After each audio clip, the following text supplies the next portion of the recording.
Hi there, my name is Zoe and I'm here to talk about harm reduction and the need to protect it from being dismantled by the UCP government and from Jason Kenney.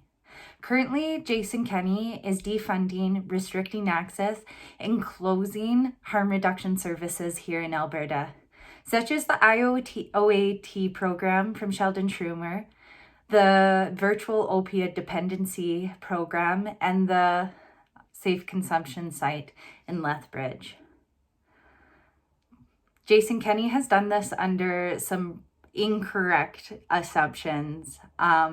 First of all, the assumption that an abstinence-based perspective on recovery works completely independently from a harm reduction perspective, when in fact they work together to provide a cohesive solution that meets an individual at wherever they are at in their journey. There's another assumption that addiction is a choice and that people can choose to act correctly. And the people that choose to seek treatment should be the only people that get our care in focus.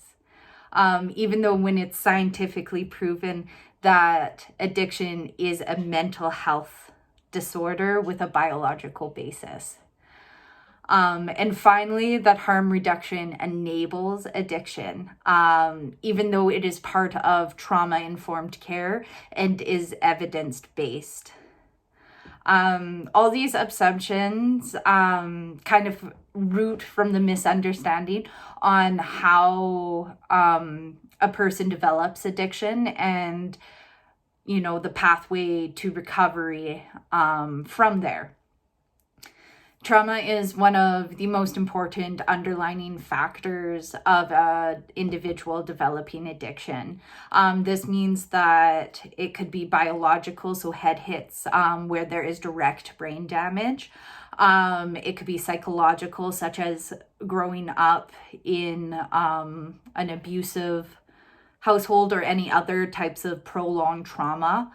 And it could be societal, such as systemic racism and poverty.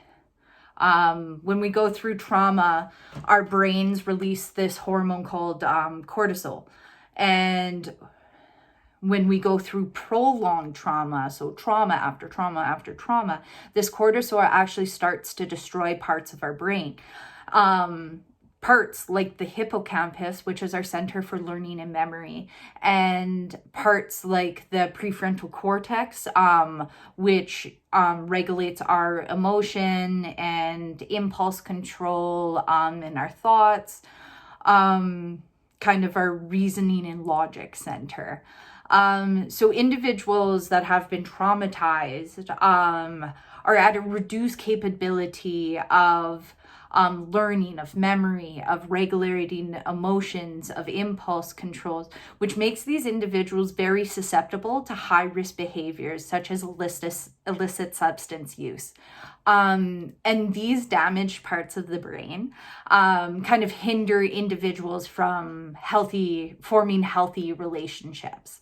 So now that we kind of understand how addiction develops in individuals, we must consider how we're going to get this isolated, traumatized individual into pursuing recovery, and whatever recovery looks like for them. That could mean reduction and low-risk consumption. It could mean drug replacement therapy, or it could mean abstinence-based programming. Whatever that person feels like would make the best them. So now Kenney says that individuals should choose the right decision and have a superior moral judgment to get oneself into treatment. What harm reduction recognizes is that making decisions regarding self-actualization and regarding becoming a better person, these individuals, while choosing those decisions, would have to use brain areas that use learning, memory, emotional regulation, and impulse control. So in essence, these decisions means that that individual needs to reactivate synaptic pathways that have been pruned in parts of the brain that have been damaged. And this can take years. And even when it does take place, it also can only happen in the right environment. And finally, it cannot happen when these individuals are dead. So harm reduction provides individuals with chronic addictions comprehensive care that considers biological, psychological, and social needs of each individual. It allows us to keep these individuals alive enough so we can teach them the foundations of healthy living. Harm reduction also creates a network of healthy interpersonal relationships for that individual, which allows them to feel accepted. And subsequently, that also deconstructs shame and stigma surrounding addiction.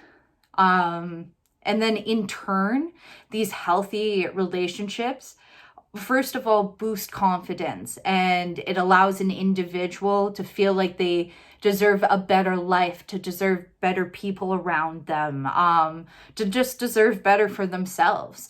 But also these healthy relationships rehabilitate and grow damaged parts of the brain, such as the prefrontal cortex. And that reverses the effects of trauma and addiction. So removing harm reduction services is deciding to leave these individuals alone without support and at a higher risk for dying an addiction-related death. Right now, we are in an opioid epidemic, and that is really big, and we're not getting daily updates about it, but there are more people dying of opioid related deaths than there are of COVID. And what Jason Kenney is doing is removing all our supports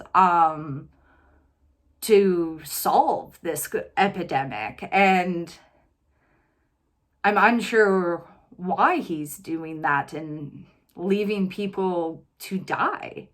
And because he's allowing, opioid mortality rates to skyrocket, he is perpetuating trauma in an already really vulnerable community. And I think it's just time that we really push that trauma-informed care, and that includes harm reduction, is an absolute necessity to solve this problem. So I think that's kind of it for me yammering.